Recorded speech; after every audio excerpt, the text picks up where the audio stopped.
I hope you guys are doing well. Hi YouTube. Facebook is like it's too high. Let me lower it a bit. What a noise. Can you guys hear me?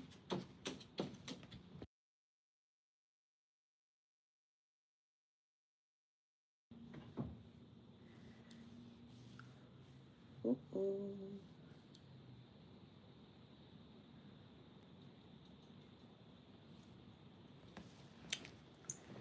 Can you guys hear me?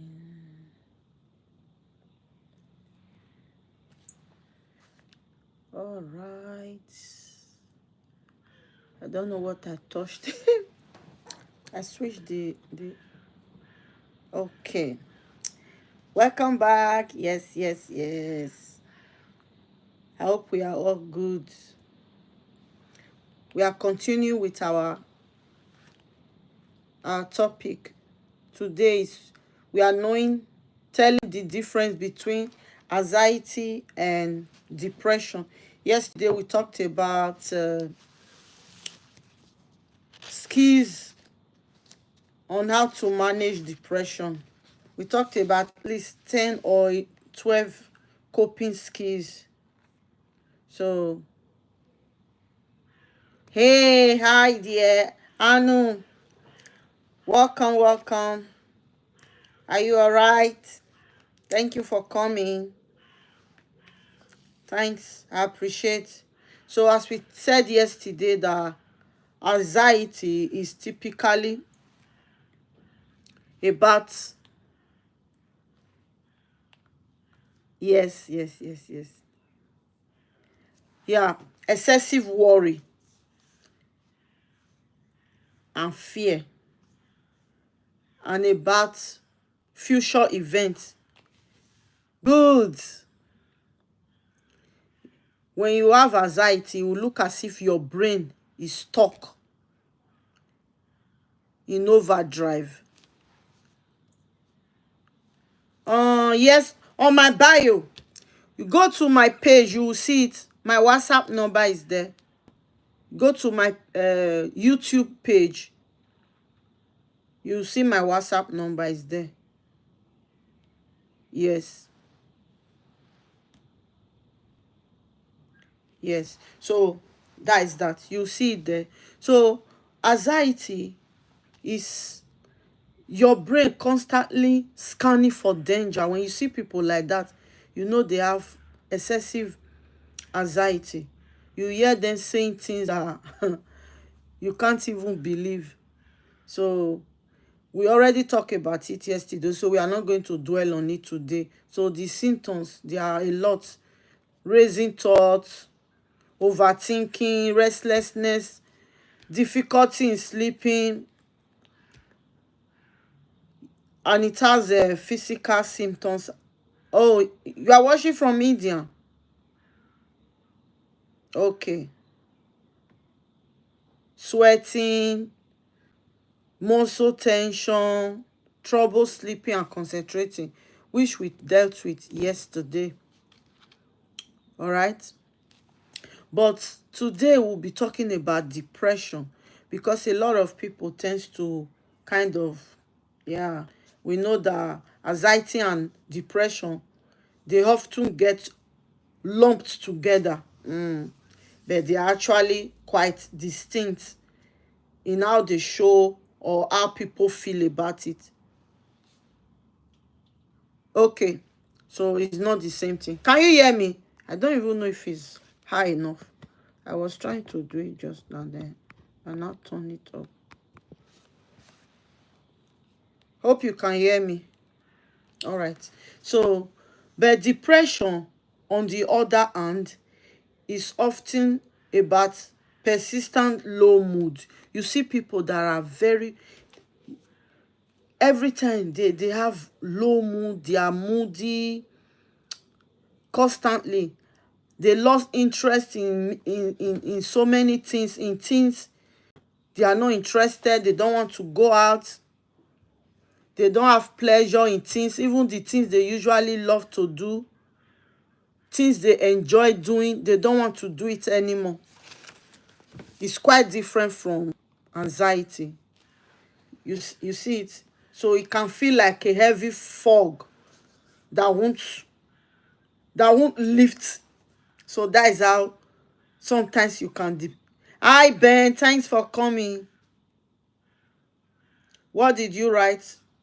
Don't write any message that is not good. Are you okay?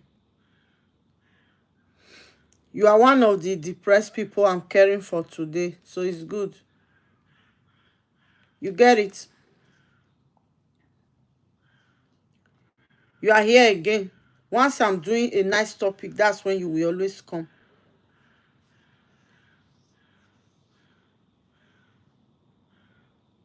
So the signs often. Hi Dominic, thanks for coming. You are welcome. Please, as you come in, don't forget to like the video. Please give me a thumbs up. So signs of depression includes feeling hopeless, like empty. You feel as if you are empty, numb. You feel fatigue, low energy. You don't want to do anything. You are just like, oh, let me stay in my bed. I don't want to do anything today. The things you like to do, you don't want to do it anymore. Changes in appetite or sleep. You can't eat. You can't sleep.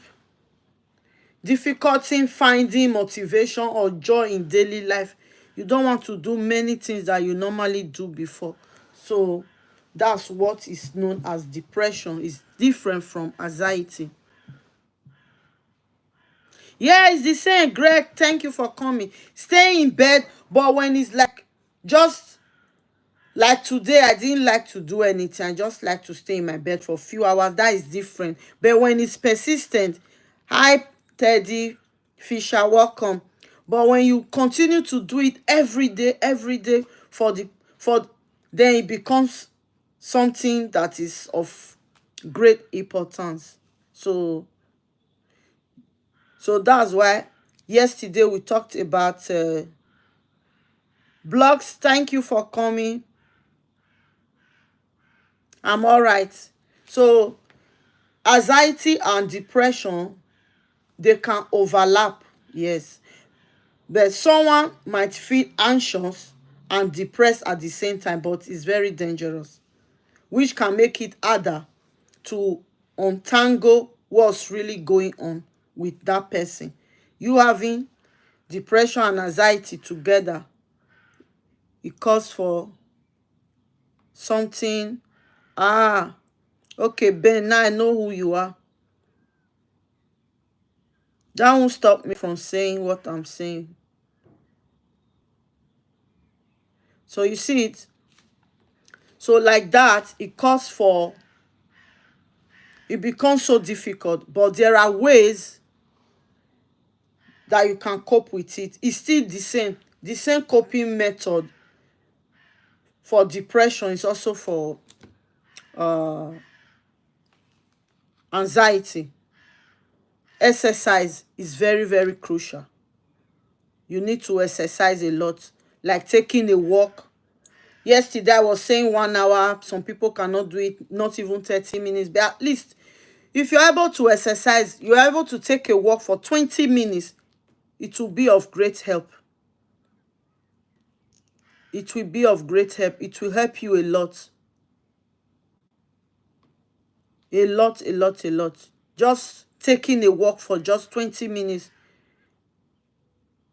it's very helpful. So you have to do it regularly. At your house, in your bed. I told you yesterday, even as little as stretching, what I'm doing now is part of exercise. Yes. So it can boost your mood, especially when you go outside. That's why walking outside is recommendable. When you take a walk outside, it helps a lot. It can boost your mood and reduce anxiety by releasing endorphins. Then you become happy. You that was so moody before you know it, you are happy again. And people that are with you will now be thinking, "Oh, what's wrong with this one? I thought she was angry before." Now, yes, because you managed to take a walk for like 20 or 30 minutes, your mood will just change, your anxiety level will reduce, then you start releasing endorphin. So that's it. And also, when you are having depression or anxiety, it's good to stick to your routine. You need to have a routine. Like I said, when you wake up in the morning, there are things that you have to be doing. Like me, my routine, once I wake up, even if I'm still lying down, after prayers, I try to do a little of meditation. Then once I get out of my bed, I'm outside.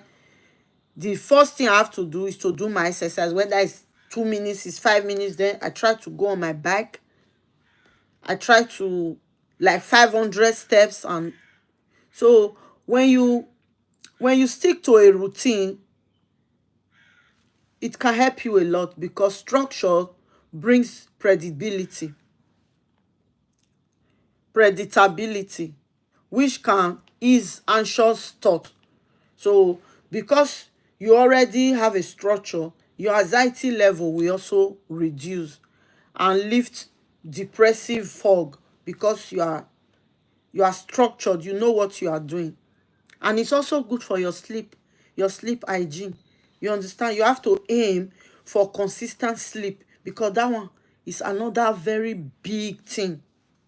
And waking times, so you have to have a time of going to bed. I know with adults sometimes it's very difficult, but there are a lot of people that are doing it and it's working. So your own will not be it is not the first one, and it won't also be the last. So also you have to limit your screen time, being on social media, watching the telly before bedtime. It will also help you. It helps a lot. It will make you to sleep well, instead of staying with your phone, being on the screen for hours before going to bed. Sometimes some of you will just even sleep with your phone. Then 5 minutes time, 10 minutes, you are awake again. That's not quality sleep. When you want to sleep, it's better you take your phone away from yourself, go and charge it, so you'll be able to have a quality night rest. And also, don't forget, balanced diet is very, very important. What you eat affects how you feel. Don't allow anybody to deceive you that, oh, food doesn't matter. It matters a lot. So that's why balanced diet is very, very important, because what you eat determines how you will feel. No point for argument. So omega 3 is very good. Omega 3s, you eat grains, whole grain meals, whole grains and leafy vegetable like pumpkin leaves, spinach, green leaves. They help to support your brain health. It's very, very important. I know most people, especially the younger ones, they don't like vegetable. They detest it. But as long as you are living on planet Earth, you need it to boost your immune system. It helps support your brain health as well. And it's also good for your color. It's good for, in fact, for your body system. So you can't do without it. And young mothers also, if your babies or your little kids, they don't like it, you can turn it into smoothie. You can have a way of doing it for them, so they won't even know. Like my household, most of them, they don't like onions, except you slice it that they can't see it. If they see it, they won't want to eat it. So there are a lot of things you can do. The other day I bought something, manual veggie chopper, that you can just put the onions inside and just like stretch it over, because you, before you know it, it will just slice it into tiny pieces that you cannot even recognize. So because vegetable is very good, it's good for children, it's good for adults as well. Green leaves, whole grains and all. So, and also social and professional support is also very, very important for anxiety and depression. We talked about it yesterday, that having someone to talk to, especially people, your friends or family that have positive vibes within them. Yeah, you are still there, and thank you. So talk to someone, whether it's a friend, it's a family member, or a therapist, as we suggested. So because expressing how you feel can be incredibly incredibly relieving. Yes. So when you talk to someone, when you're able to talk to someone, especially even if it's a friend that is a positive minded person, that will not bring you down, that will not increase your anxiety level or increase what you are going through, it relieves you also when you talk and someone listen, especially when you know that this person is not going to judge you, is going to be there for you, and he will promise to be there, and that person will definitely be there, ask after you and walk you throughout. So even if it's your therapist, yes, so you need to talk to someone at least every day. Don't don't just let the whole day go by without you not talking to someone, then you now be thinking, overthinking. That is not good. So also, wherever you are, it's also good for you to join a support group. Knowing you are not alone can be a game changer. Yes, like those of us that are Christians, we go to church, we have groups in church as well. You going to a church, knowing a lot of people, serving God at the same time, making friends is good. If you are a Muslim, you go to the mosque. If you are not part of any religion, you are atheist, fine. There are a lot of social groups as well that you can join. You can join your community group. You can join in your neighborhood. They have a lot of things that they do. You can become part of it. You can go do volunteering job as well. So provided you leave your home, your comfort zone. Yes. And seeing a therapist is very, very good. Psychotherapy, especially the CBT, interprofessional people that do cognitive therapy, cognitive behavioral therapy is very, very, it helps reframe negative thought patterns, especially with people that have depression. You can try this with a therapist or through guided apps you can find on YouTube, on Google. They are everywhere. So but when you see that you can't help it anymore, that's when you really need to see a professional health worker. But so long as you can still help yourself, there's nothing wrong, no harm in trying. Do these little tips that we are talking about. It will help you a lot. It will help. It will it will boost your morale. That's what you need. You don't need low mood. No, having low mood all the time, it's not nice. It won't make you go far. So yesterday also we talked about meditation and mindfulness. This help anchor you in the present and reduce, hello, you are still there, and reduce rumination.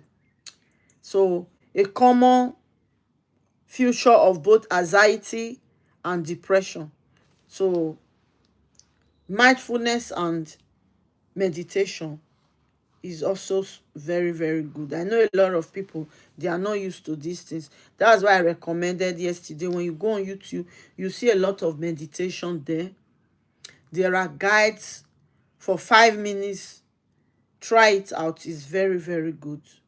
Before you go to bed and when you wake up in the morning, it's good for your mental and emotional well-being. It will help you a lot. So you just need to try out something so long as you are not paying for now. So every little thing can help you out there. So but when things get tough, you have to break tax into smaller step, because depression not be your mate. Oh, depression is not your mate at all. It can make everything feel overwhelming.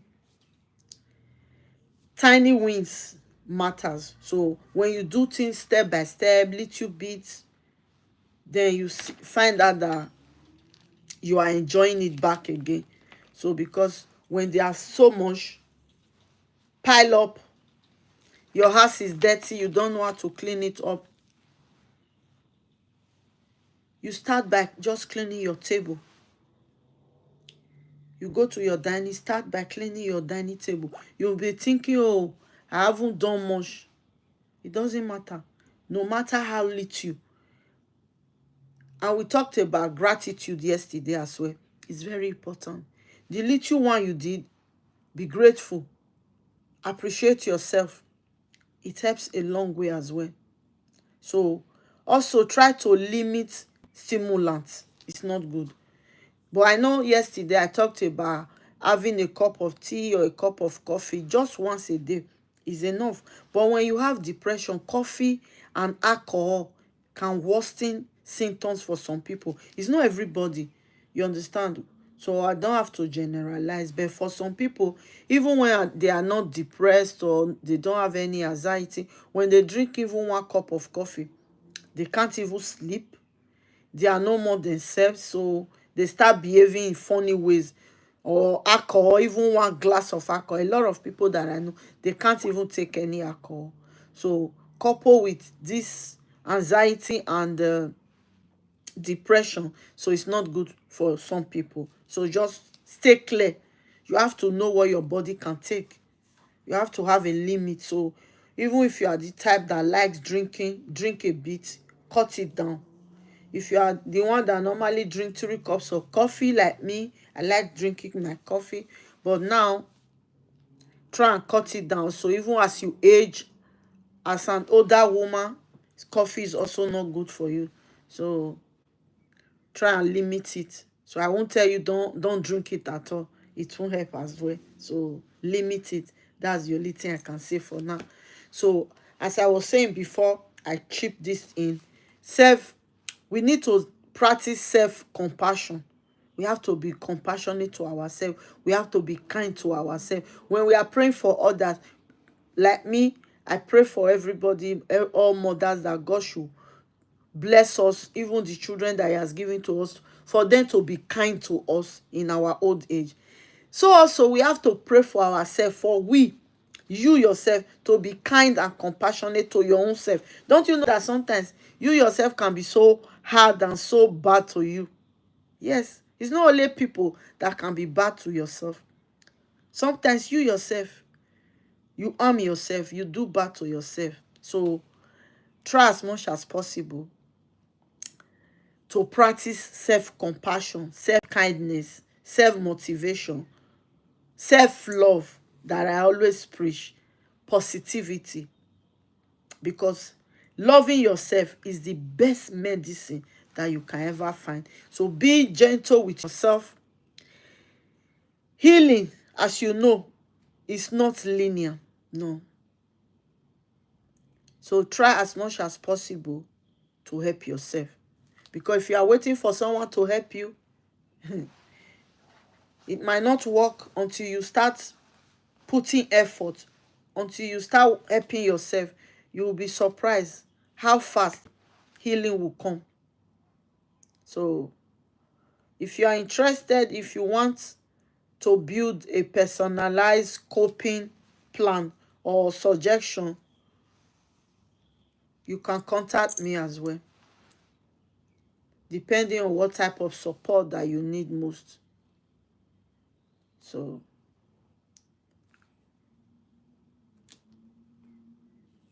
I appreciate. Thank you so much. So long as we are living on planet Earth, we need to start loving ourselves, because There's nobody that will do it for us. We don't want to be sick. Physical health and mental health. For me, I would choose mental health. Mental health is very, very, very. In fact, we cannot overemphasize it, because if you are not yet mentally sick, you won't know what I'm talking about. So we pray that nothing happen to you. So before then, you don't have to exhaust yourself. Once you find out that you are getting tired, take a nap. Those are the ways to be kind to yourself. Those are the way to practice self-compassion. When you feel that, oh, I'm getting tired, I've been working since, don't wait for someone to come and remind you that, oh, have you eaten since morning? Try and get yourself food. Even some people say, so long as you are not fasting, you have to eat. Some people will say they are not good with breakfast. They will not starve themselves till afternoon before they will not be looking for something to put on their tummy. It's also not good. Love yourself enough to stay away from what is harmful, what is not good for you. Because the last thing you will want is for you to go and end up in hospital, for you to go and be spending the money that you don't have, that you're supposed to beautify yourself with, to go and be using it to pay for medication. No. Before that time, there's a lot you can do. So start helping yourself. Help yourself. Write a letter to your inner child. Sometimes write a forgiveness letter to yourself. We talked about it in a way yesterday as well. You understand? Don't just think I'm stuck now, that's how the future is going to be. No, but not at all. And don't allow anybody to belittle you or to tell you that, oh, this position you are today, this is how you are going to remain. Nobody is God. Nobody can determine your future. So don't allow anybody to put you in that position that you'll not be looking down on yourself. You'll not be kind of, I don't know how to put it, because I've seen a lot with people. You will not be pulling yourself down. Oh, they said I cannot do it. As I said yesterday as well, when we were talking about the anxiety, for depression also is the same. Tell yourself, I can. This is where it is good to not compare yourself with somebody. Normally, comparison in life is not good, but sometimes it's good. When you see good things that other people are doing, you should be able to tell yourself that, if this person can do this, oh God, give me the strength, I can do it also. That's the only time it is good for you to elevate yourself, for you to bring yourself from where you are sitting to be able to stand up tall, because that's what you need in life, nothing more. So be kind to yourself. Be kind, oh. I cannot overemphasize it at all. Be kind to yourself. Be kind. Be compassionate. Practice it. If you have not started, practice it. And don't forget about self-affirmation that we talked about as well. Once you wake up in the morning, before you go to bed, even anytime, like now, you are listening to me. I'm even saying it within myself, but you can't hear me. But you have to say it out. Shout it loud. I can do all things through Christ that gives me strength. I can, instead of you saying I cannot. I can. I can. I can do all things through Christ that gives me strength. I am the best. Nobody is better than me. I know some people will say, oh, don't mind her or mind him. He's always exaggerating. Now we know why people exaggerate, because they want to feel good about themselves. Because if they don't say it to themselves, nobody will say it to them. So that's why a lot of people that are going through therapy, when you see them, they try to practice positivity. They try to be positive. They try to speak positive things to themselves. They don't want any negative person or any negative thought or any negative statement around them, because it will bring them down. They don't want to be down. They want to be up there. That's what you yourself should practice. Practice positivity, practice self-compassion. Be kind to yourself. Treat yourself gently. You understand? It will go a long way to reduce your anxiety and your depression level. Our 30 minutes is fast spent, so we'll leave it here. Maybe tomorrow we'll continue, or we'll treat another topic regarding mental health as well. Thank you for coming. I really appreciate you. Oh, God bless you. Thank you, YouTube and Facebook. Mama the Super said thank you. Anu, thank you so much for staying all the way. And Greg and Ben that was here distracting me. I leave you in the hands of God Almighty. So, yes, WhatsApp me, no problem. I'll be waiting for your message, okay?